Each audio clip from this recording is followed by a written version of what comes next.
हो रहा है।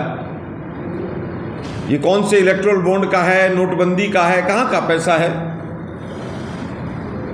इलेक्शन कमीशन हर चीज में आंख मूंद कर बैठा हुआ है।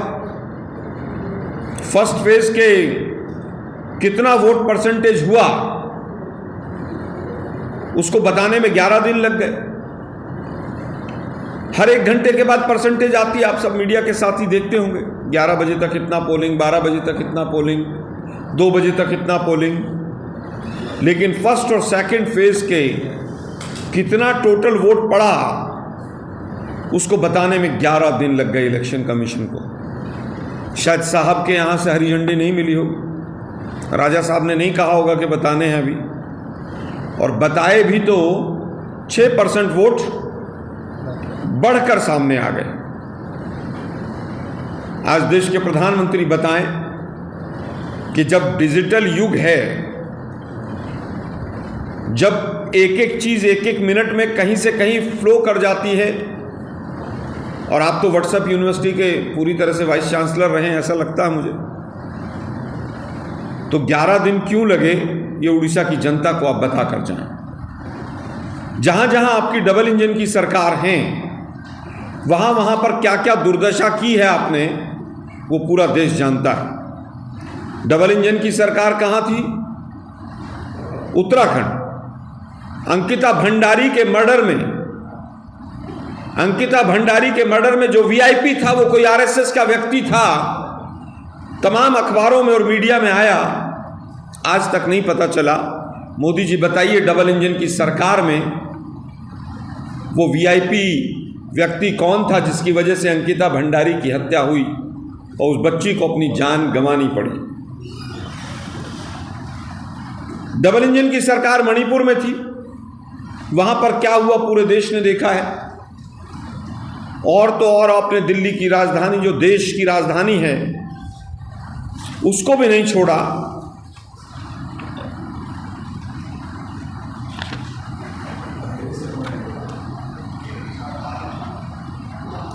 मुझे लगता है कि जिस तरह से जहां जहां पर भी डबल इंजन की सरकार की इन्होंने बात की है, वहां वहां पर इन्होंने उस राज्य का सर्वनाश करने का ठेका उठा लिया है। तो डबल इंजन की सरकार का जो मोदी जी का मंत्र है वो ये है कि वहां पर अपने डमी लोगों को बैठाओ और अपने पीएमओ के द्वारा उस राज्य का शोषण करो, वहां से सारा पैसा एक्सट्रैक्ट करो, और डबल इंजन की सरकार के रूप में बीजेपी की दुकान को पूरी तरह से भर लो, बीजेपी को धन दौलत से पूरी तरह से भर लो, इलेक्टोरल बॉन्ड से भर लो। क्या पूरे देश को नहीं पता कि यहाँ का एक पूर्व आईएएस अधिकारी जो दक्षिण भारत के एक राज्य से आते हैं, उनके कितने मिलने वालों को ठेके दिए? क्या कभी भी कोई ईडी सीबीआई ने कोई कार्रवाई करने का प्रयास किया? मुझे नहीं लगता कि कभी भी कोई प्रयास किया हो। कल देश के प्रधानमंत्री ने एक और वक्तव्य दिया कि हमने 10 साल में उड़ीसा को 3 लाख करोड़ रुपया दिया। हम पूछना चाहते हैं राजा साहब, पहली बात तो ये कि आपके आंकड़े झूठे हैं। आपके तमाम मंत्री यहां पर कोई आंकड़ा देते हैं, आप कोई आंकड़ा देते हैं। पहले घर में बैठ के आप तय कर लो कि उड़ीसा को आपने केंद्र सरकार के मद से क्या दिया। पहले घर में बैठ के तय तो कर लो आप लोग, क्योंकि आप झूठ बहुत बोलते हैं राजा साहब। इसीलिए देश अब कहने लगा कि आप झूठों के सरदार जैसे लगते हैं। आपके मंत्री आते हैं, केंद्र से लीडर्स आते हैं, वो कहते हैं 12 लाख करोड़, कोई कहता है 17 लाख करोड़। कल हमने आपको बोलते हुए सुना तो पता चला कि आप 3 लाख करोड़ बता रहे हैं। हम पूछना चाहते हैं राजा साहब, ये 3 लाख करोड़ रुपया आप अपने मामा जी के घर से लाए थे क्या? क्या ये उड़ीसा का हक नहीं था? क्या ये उड़ीसा की जनता का हक नहीं था? मामा जी के यहां से याद होगा आप लोगों ने, मोदी जी की भाषा है, मैं अपनी भाषा नहीं बोल रहा हूं। मोदी जी पूछते थे पैसा मामा जी के घर से आता है क्या जो राज्यों को देते हैं?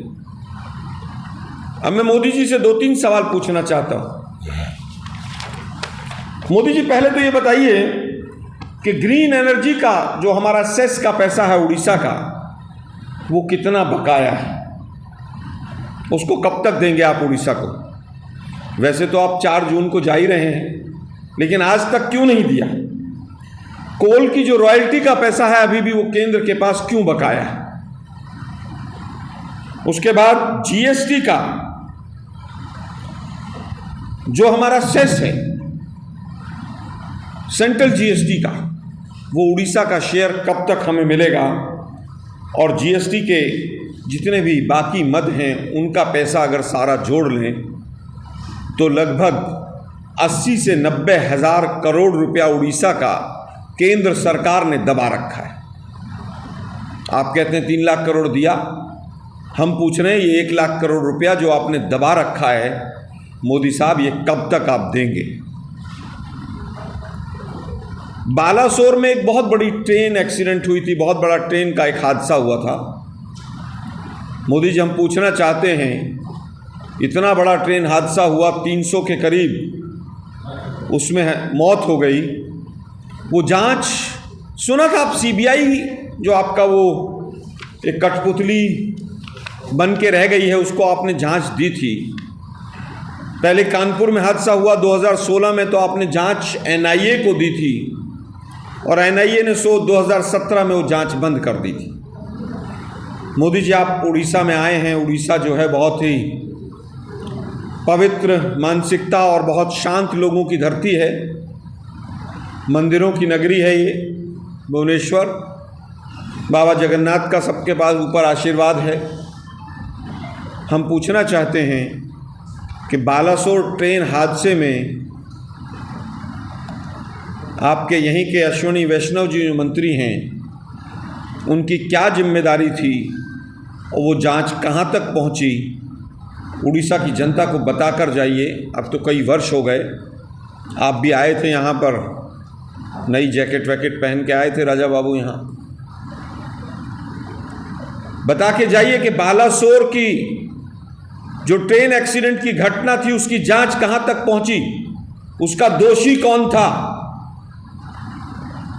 आप छोटे छोटे 1-2 कर्मचारियों को उसमें फंसाकर आप सोचें कि उड़ीसा की जनता आपको माफ कर देगी, तो आप गलतफहमी में हैं।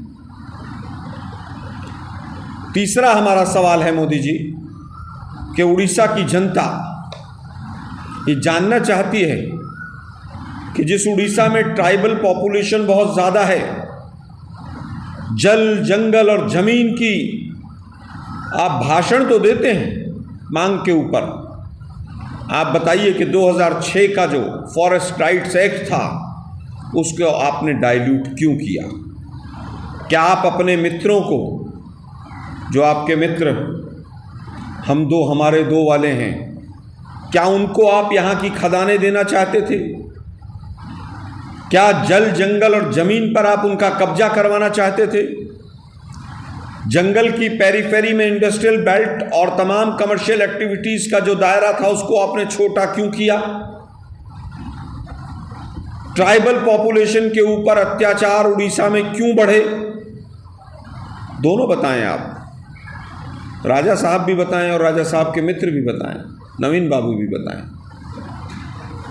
कि यहाँ पर महिलाओं के ऊपर अत्याचार क्यों बढ़े, यहाँ पर ट्राइबल्स के ऊपर अत्याचार क्यों बढ़े। बालासोर की घटना की जांच कहाँ तक पहुँची? जल जंगल और ज़मीन के कानून को आपने डाइल्यूट क्यों किया, उसको ख़त्म करने के कागार पर क्यों लाकर खड़ा किया? उड़ीसा का 1 लाख करोड़ रुपया लगभग जो केंद्र सरकार के पास बकाया है, जिससे उड़ीसा में बहुत सारे डेवलपमेंट के काम हो सकते थे, वो पैसा केंद्र सरकार ने क्यों नहीं दिया? अब हम साथ साथ ये भी पूछना चाहते हैं कि नवीन बाबू के सांसद राज्यसभा में भी हैं, लोकसभा में भी हैं। आप अश्विनी वैष्णव को तो यहाँ से मदद करके पहुँचाने की बात करते हैं, लेकिन आपके सांसद मोदी जी के खिलाफ एक भी सवाल संसद में क्यों नहीं उठाते? जो तमाम विषय हैं इनके ऊपर एक भी सवाल केंद्र सरकार के खिलाफ बीजेडी के सांसद क्यों नहीं उठाते हैं? मोदी जी, आप आते हैं, कमल का फूल आपके हाथ में होता है, आप जिस भी राज्य में जाते हैं गुमराह करके चले जाते हैं, और गुमराह भी आप झूठ बोलकर करते हैं। 10 साल हो गए, आपकी विदाई तय है। उड़ीसा की जनता को आप गुमराह मत कीजिए। उड़ीसा की जनता, नवीन जी हों और चाहे मोदी जी हों, इनके दोनों के जुमलों से और झूठे वायदों से थक चुकी है।